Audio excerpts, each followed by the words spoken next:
সৌরভ গঙ্গোপাধ্যায়কে পশ্চিম মেদিনীপুরের শালবনীতে ইস্পাত কারখানার জন্য 1 টাকার বিনিময়ে রাজ্যের 350 একর জমি লিজ দেওয়ার বিরোধিতা করে হাইকোর্টে দায়ের হলো জনস্বার্থ মামলা।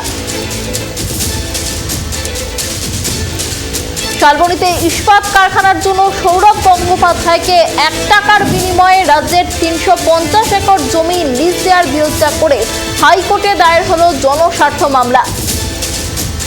এ বিষয়ে বিস্তারিত কথা বলবো, আমাদের সঙ্গে রয়েছে আমাদের প্রতিনিধি রিমিক। দেখো, যে খবর উঠে আসছে এই মুহূর্তে, বড় খবর যে সৌরভ গঙ্গোপাধ্যায়কে শালবনীতে ইস্পাত কারখানার জন্য যে 1 টাকার বিনিময়ে 350 একর জমি লিজ দেওয়া হচ্ছে তার বিরোধিতা করে এবার হাইকোর্টের জনস্বার্থ মামলা দায়ের। বিস্তারিত কি জানা যাচ্ছে? একদমই, দেখো সৌরভ তুমি আমরা জানি যে ট্রেন থেকে সৌরভ গাঙ্গুলি ঘোষণা করেছিলেন তিনি পশ্চিমবঙ্গে শিল্প করবেন এবং শালবনীতে তিনি একটি ইস্পাত কারখানা করবেন। সেই জন্য রাজ্য সরকার তাকে 1 টাকা লিজের বিনিময়ে 350 একর জমি দেয় এবং 999 বছরের লিজে।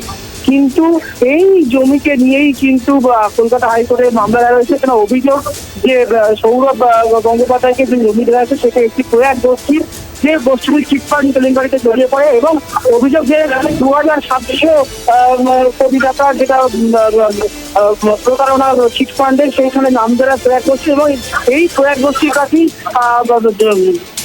জমি ছিল প্রায়, সেই জমির মধ্যে থেকেই কিন্তু দেওয়া হয়েছে সৌরভ গাঙ্গুলিকে জমি। তাই যেহেতু এই মামলা বিচারাধীন রয়েছে এবং সেই তারই বিরোধিতা করে কিন্তু ত্রিপুরা রাজ্য সরকার সেই জমিটাকেই সৌরভ গঙ্গোপাধ্যায়কে 350 একর জমি দিল, তার বিরোধিতা করেই কিন্তু কলকাতা হাইকোর্টে একটি জনস্বার্থ মামলা দায়ের হয় এবং সেই মামলাটা প্রধান বিচারপতি PS শিবকানম সেই চিটফান্ড সংক্রান্ত যে মামলার যে বিশেষ বেঞ্চ রয়েছে কলকাতা হাইকোর্টে, সেই জয়বাংলো বাগচি ডিভিশন বেঞ্চে এই মামলাটি শুনানির জন্য পাঠিয়ে দিয়েছেন।